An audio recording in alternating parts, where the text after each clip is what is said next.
Hi guys, स्वागत है आप लोगों का एक बार फिर से मेरे YouTube चैनल पे।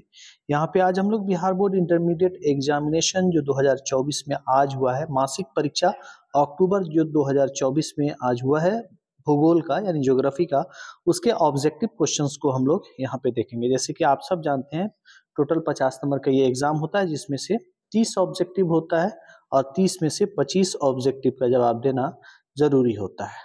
तो चलिए शुरू करते हैं आज का ये सेशन और देखते हैं पहला क्वेश्चन। पहला क्वेश्चन कहता है, निम्न में से कौन सामाजिक भूगोल की एक शाखा है? तो राइट आंसर इसका हो जाएगा ए, नगरीय भूगोल। 2 नंबर देखते हैं, निम्न में से कौन प्राथमिक आर्थिक क्रिया है? तो राइट आंसर हो जाएगा डी, इनमें से सभी। कृषि, मत्स्य पालन, खनन सभी प्राथमिक आर्थिक क्रिया है।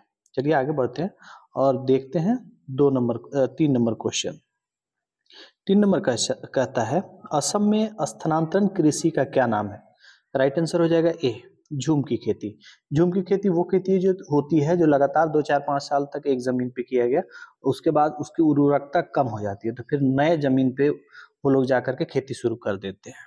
4 नंबर क्वेश्चन देखते हैं, निम्न में से कौन दुग्ध उत्पादन है, यानी दूध से बना हुआ कौन सा सामान है? तो राइट आंसर इसमें डी हो जाएगा, इनमें से सभी, यानी कि पनीर, पाउडर दूध, मक्खन सभी दूध उत्पादन है।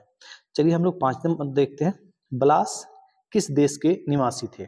राइट आंसर हो जाएगा सी, फ्रांस के निवासी थे।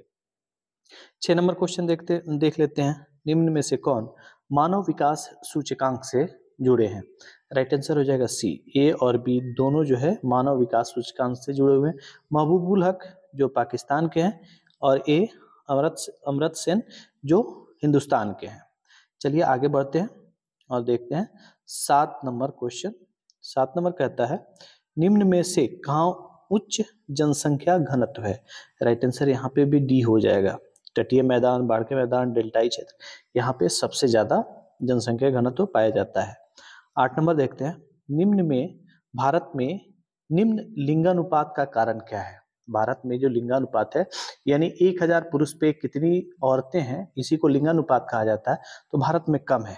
इसके कौन सा सबसे बड़ा कारण है, ये हम लोगों को देखना है। तो इसका राइट आंसर हो जाएगा सी, यानी कि शिक्षा का निम्न स्तर और रूढ़िवादी समाज दोनों।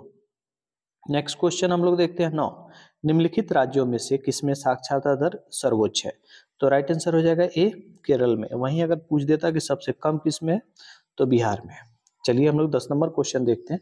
10 नंबर क्वेश्चन कहता है, भारत में अंतिम जनगणना कब हुई थी? राइट आंसर हो जाएगा बी, 2011 में हुआ था। इस तरह से 2021 में होने वाला था, लेकिन कोरोना के चलते जनगणना अभी तक नहीं हो पाई है।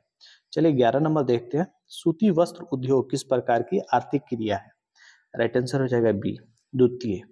12 नंबर देखते हैं, निम्न देशों में से किसमें सकल राष्ट्रीय प्रसन्नता सूचकांक सर्वाधिक है? तो राइट आंसर हो जाएगा बी, डेनमार्क। इनमें से चीन, नेपाल, भूटान, डेनमार्क में से डेनमार्क में सबसे ज्यादा है, क्योंकि 2 नंबर पे, विश्व में 2 नंबर पे डेनमार्क आता है, 1 नंबर पे फिनलैंड आता है। अगर बात की जाए एशिया की, तो एशिया में भूटान और सिंगापुर सबसे आगे हैं। चलिए आगे बढ़ते हैं और देखते हैं 13 नंबर क्वेश्चन। 13 नंबर क्वेश्चन कहता है, कौन दलहन फसल है? तो राइट आंसर हो जाएगा ए, अरहर। आगे बढ़ने से पहले मैं आप लोगों से रिक्वेस्ट करूंगा कि ये अगर क्वेश्चन आंसर अच्छा लग रहा हो और अभी तक मेरे चैनल को आप लोगों ने सब्सक्राइब नहीं किया है, तो काइंडली सब्सक्राइब कर लें, क्योंकि यहाँ पे बहुत सारा अच्छा वीडियो आपको मिलने वाला है आगे भी। और अगर आप चाहते हैं कि 12th के बाकी सारे सब्जेक्ट का ऑब्जेक्टिव जो चैप्टर बाई चैप्टर चाहिए, तो मेरे प्ले लिस्ट में मौजूद है, आप लोग वहां से जाकर के देख सकते हैं। चलिए 14 नंबर क्वेश्चन देखते हैं, निम्न में से कौन प्रवास के लिए उत्तरदायी है?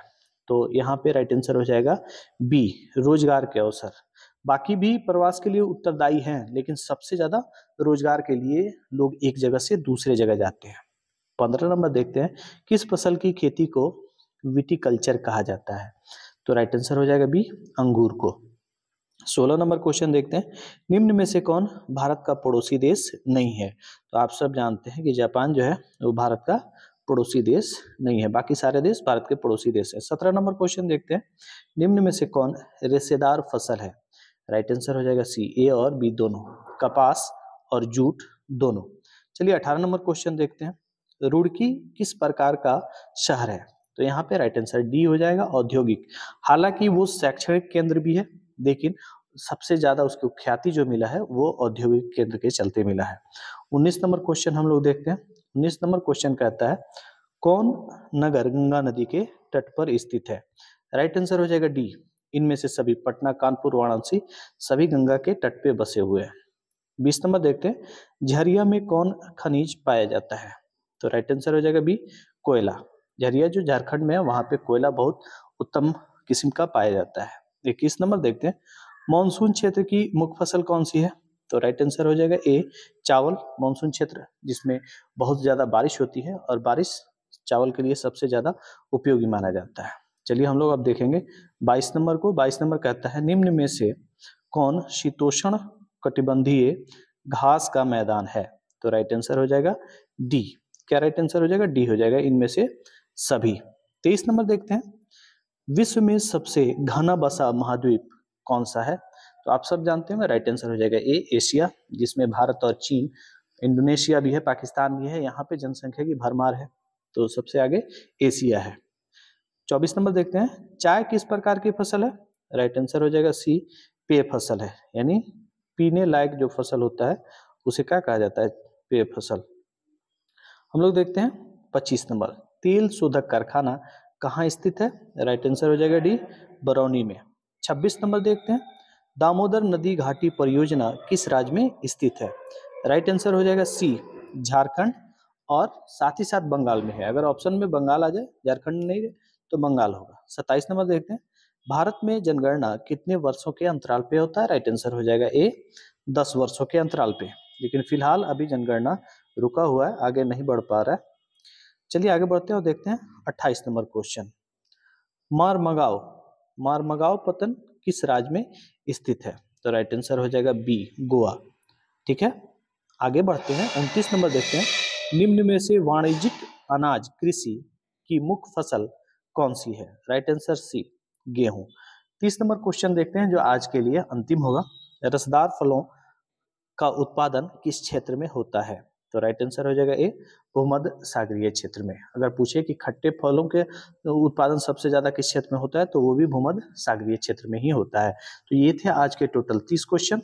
आगे हम लोग मिलेंगे अगले सब्जेक्ट के वीडियो के साथ, लेकिन जाने से पहले मैं फिर रिक्वेस्ट करूंगा कि काइंडली मेरे चैनल को आप लोग सब्सक्राइब कीजिए, अगर अभी तक नहीं किए हैं। दोस्तों में ये वीडियो शेयर करें। मिलते हैं हम लोग नेक्स्ट वीडियो में, तब तक के लिए बाय बाय।